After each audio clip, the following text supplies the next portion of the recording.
Yo, so what's up, people? I got my feel-good wig on.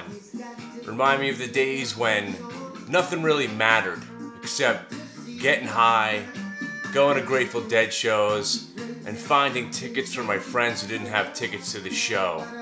It was a peaceful environment, albeit that we were all high, and that's probably why we're being nice to each other. People would give away free tickets. There's nothing free in America right now. And speaking of America, where the hell are we headed? Right now, I'm back to the point where I'm just getting ready to start training my son to be a professional baseball player, because that's the hope that I'm hanging on to. There's probably a 1 in a million shot that my son's actually going to make it to the professional major leagues and actually get paid to play baseball.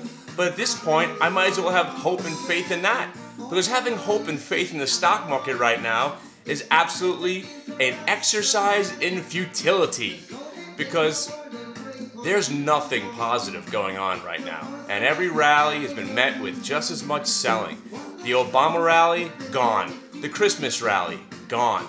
We're at a point right now where the stock market's at a level where it's either going to hold firm here and basically bounce around this bottom spot, or we're about to just break down and go to places that we never thought we'd see again. I remember when I got into the stock market, it was a very, very exciting time when the Dow broke 5,000. So if the reset button was actually hit, we're headed back to 5,000. Why not? Anything goes in the stock market. Oh, and if you were wondering, if you were in the chat room and I was suggesting one thing and one thing only yesterday, it was to short the dry ship bulk stock, DRYS. Here's a company that, when it was trading at $4 or $5, their dividend was like $1.50. So you're getting 40% on your money if and only if they didn't cancel that dividend. So now that they got rid of the dividend, there was no reason to own that stock. So if you had shorted it at 15, you're a genius. But then when it was at 12 and hanging in there, I couldn't understand why the stock was just hanging in there. But then I realized what they were trying to do is they were getting this one seller to get ready to crush the stock late there in the afternoon. And suddenly the stock went from 12 down to 10 and a quarter in a matter of moments. Now the stock I see is trading at $9. So congratulations if you were short that stock. It was very difficult to find any borrowers for the stock. You couldn't get a share, which was another reason. When you can't short a stock, chances are it's going down.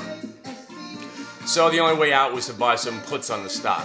I think the stock probably will go back to $5 and fade away into obscurity. One more down, and that's what we have to get to right now. The idea of too big to fail has basically ruined America. Too big to fail? What is that? What exactly does that mean? Too big to fail? That basically takes capitalism and slaps it in the face. The whole idea of capitalism is if you fuck up, you lose. You go out of business. I don't want to hear you're too big to fail. But if America and the powers that be are going to hold on to this thing about no too big to fail, then we got to make some rules to this shit. Here's one rule. If you become too big to fail, we have to have a threshold that if a company starts getting too big and we get to the point where we're going to qualify you as too big to fail, you have to pay a too big to fail luxury tax. Just like a baseball team, like the Yankees. If they want to keep buying everybody and having a payroll of $50 billion, they're going to get taxed for it. So if your company now gets too big to fail, you have to pay an insurance tax or a luxury tax. Because whether it be 5 years from then, 10 years or 20 years, eventually you will fail. And then America's going to have to bail you out. So we should start companies that insure these companies that are too big to fail, because eventually they will fail.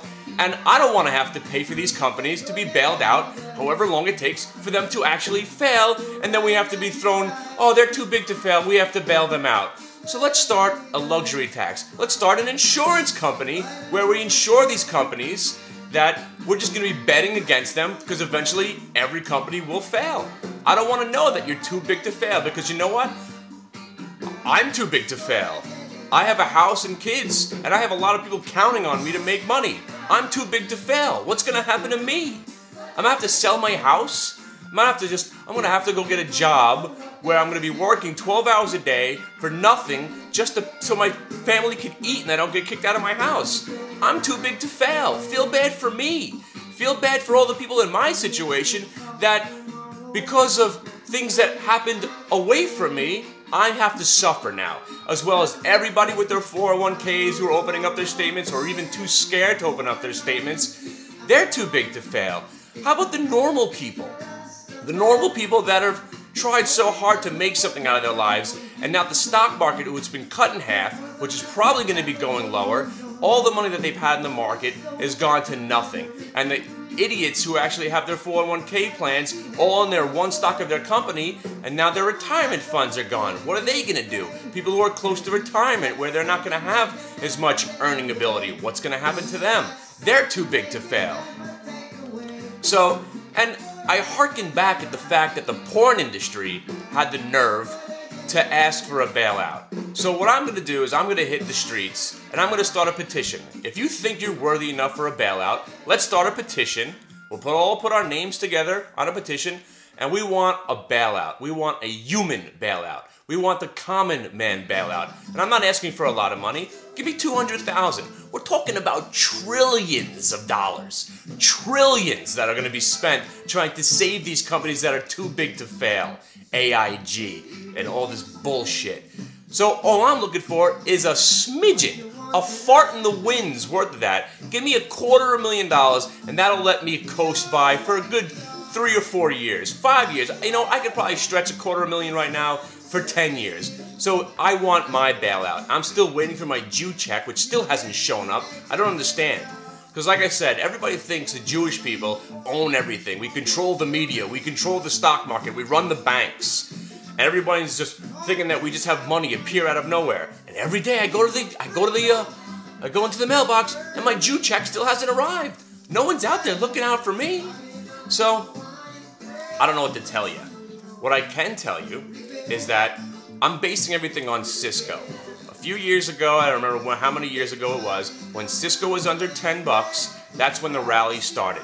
Because if you think about it, where's the NASDAQ gonna go? Google, Microsoft, eBay, Apple, Research in Motion, they're stuck. Unless somebody comes out with some sort of new technology that everybody has to own, and they make some crazy money and people are able to leech off that company and make money off that kind of company, we're going nowhere. And I've been saying it for 1.5 years now that the market's not going to go anywhere without the financials leading the way. So, and you know what? The interest rate's gone up. And I didn't lock into that 4.75% rate. So now I'm screwed. The rates are up to 5 1/8, 5 1/4 last time I checked. So, I'm not even smoking weed anymore because I can't even afford it. You know what? I didn't stop smoking cigarettes and weed because I don't want to smoke, because I can't even afford it. I shut my Playboy off. I'm jerking off to magazines that I've had in my drawer for 14 years now. That's how bad it is, people. I don't know what to do. I really don't know what to do. And I have to assume there's a lot of people in my boat. That's why you come to the website, to wallow in misery with me. Because I'm telling you how it is. So if the market doesn't have some miraculous turnaround today, we're going to be testing those levels, okay? The Dow's 7,500, easy. Fart in the wind. We can get there in a couple of days. And the NASDAQ, the Qs still haven't broken down yet. So those are headed probably back down to 25. What can we do right now? Because it's so difficult to hang on to a short. Because we always have those annoying short covering rallies to make you think, oh, maybe this was the bottom, I better cover my shorts, and then we go right back down. I don't know. But I know one thing, as soon as it gets warm, I'm going to be taking this shtick on the road, and hopefully maybe somebody, somewhere will think I'm a funny guy, and maybe give me a shot. Maybe I'll have a one-man Broadway show. Come and watch Krull complain about the economy and laugh, and forget about your troubles for a day or so. I don't know, maybe I'll just release nitrous oxide in the air at my show. How about that? That'd be fun, right? Nitrous oxide, you know what that is? Laughing gas. If you were wondering, if you go to a whipped cream spray can and you hold it straight up and suck the gas out of it, rock and roll, baby. All right, future of America, baby. Yeah, gotta love it.